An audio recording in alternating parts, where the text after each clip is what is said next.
Bienvenue dans Libre d'être riche, le podcast qui transforme votre rapport à l'argent et vous aide à mieux gérer vos finances personnelles, à gagner plus sans nécessairement travailler plus et à investir intelligemment. Je suis Nathalie et chaque semaine, je vous parle d'argent, d'investissement et de liberté financière. Libre d'être riche, c'est tous les mercredis. Alors, installez-vous pour un nouvel épisode. C'est parti.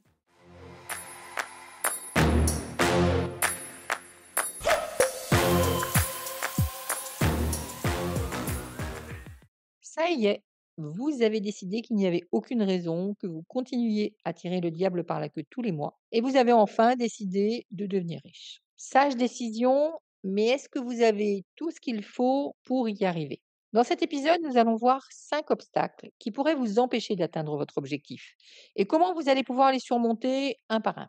Parce que ce sont des obstacles pas si difficiles à dépasser, vous allez voir. L'obstacle numéro un, l'intolérance à la frustration.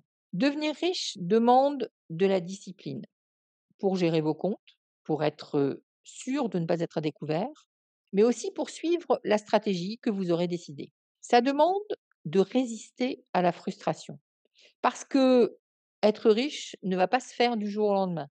Pour devenir riche, il faut du temps. Il faut préférer mettre de l'argent de côté plutôt que de dépenser pour se faire plaisir. Il faut décider de ne pas acheter d'énormes cadeaux de Noël pour sa famille, mais plutôt d'investir dans des cadeaux faits main.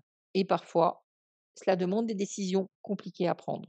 Déménager pour un logement moins cher, par exemple. C'est ce qu'a fait une amie pendant 1 ou 2 ans. Elle a vécu dans une chambre de bonne qui lui coûtait peu cher, qui lui a permis de faire des économies et qui lui a permis de démarrer dans ses premiers achats immobiliers, donc de se constituer un apport. On ne devient pas riche sans faire des économies. Tout le monde est capable de faire des économies en augmentant sa tolérance à la frustration. Pour y arriver, je vous propose de mettre en place 2 cagnottes.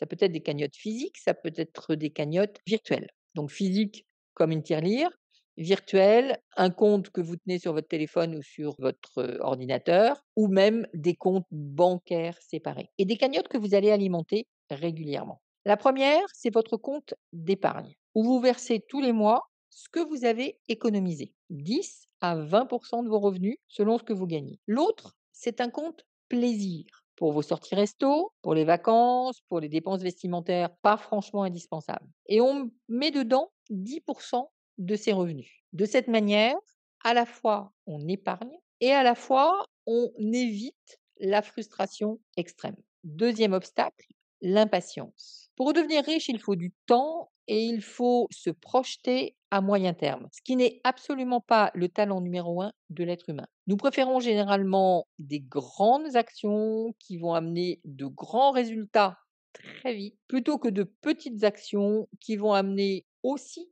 de grands résultats, mais sur le moyen terme.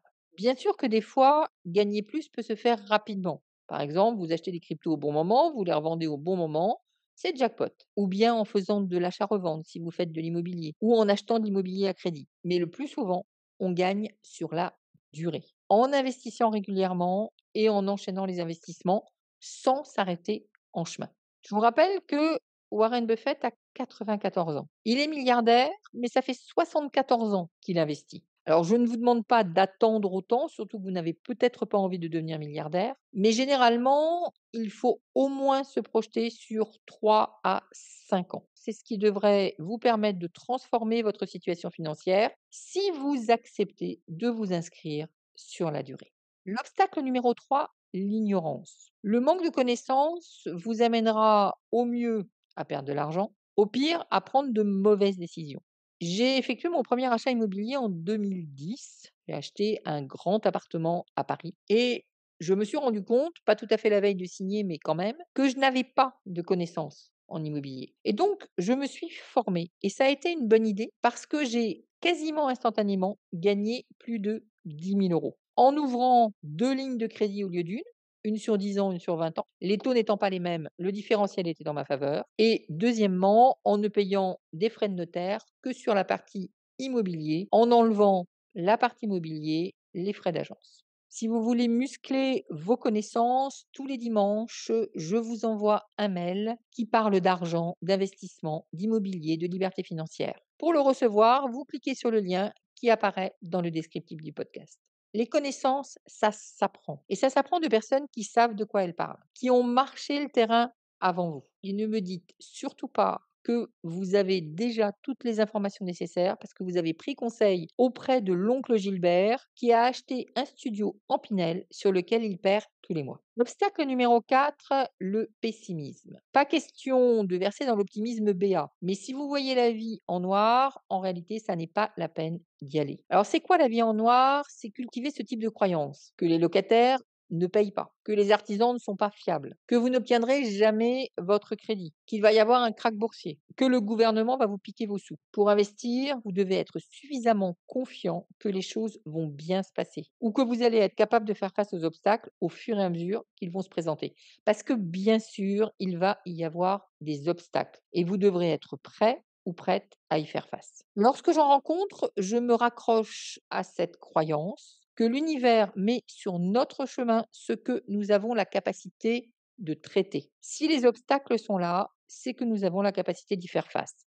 Sinon, nous n'y serions pas confrontés. Maintenant, la meilleure des protections, c'est de savoir ce que l'on fait, donc se former. Et savoir que ces croyances, que le marché va se cracher, que le gouvernement va piquer dans nos caisses, que la banque ne va jamais nous prêter, sont des symptômes du dernier obstacle sur votre chemin. Et cet obstacle, c'est la peur. La peur de perdre, la peur de faire un mauvais choix, la peur de vous planter, d'être jugé. Vous vous rendez compte? Vous avez voulu devenir riche, vous avez fait des choses pour ça et vous vous êtes planté. Ça veut dire que votre entourage, vos amis pourraient se moquer de vous, pourraient se dire que vous avez eu une ambition démesurée, que vous avez pété plus haut que votre cul, comme on dit en langage vulgaire. Cette peur, elle vous immobilise, elle vous empêche d'agir. Et si vous n'agissez pas, sans action, il n'y a pas d'investissement. Pour vaincre ce dernier obstacle, 2 choses. D'une part, savoir que la peur ne vous définit pas. Vous pouvez agir malgré la peur. Et savoir que le meilleur antidote à la peur, c'est l'action. Passez à l'action, abonnez-vous à ce podcast et cliquez sur le lien dans le descriptif pour recevoir mon mail tous les dimanches sur l'argent et la liberté financière. Merci de m'avoir écouté. Si cet épisode vous a plu, abonnez-vous dès maintenant sur votre plateforme de podcast préférée et prenez quelques secondes pour me laisser 5 étoiles et un avis. C'est grâce à vos retours que je peux créer du contenu toujours plus pertinent et vous accompagner au mieux dans votre voyage vers la liberté financière. On se retrouve mercredi prochain pour un nouvel épisode de Libre d'être riche.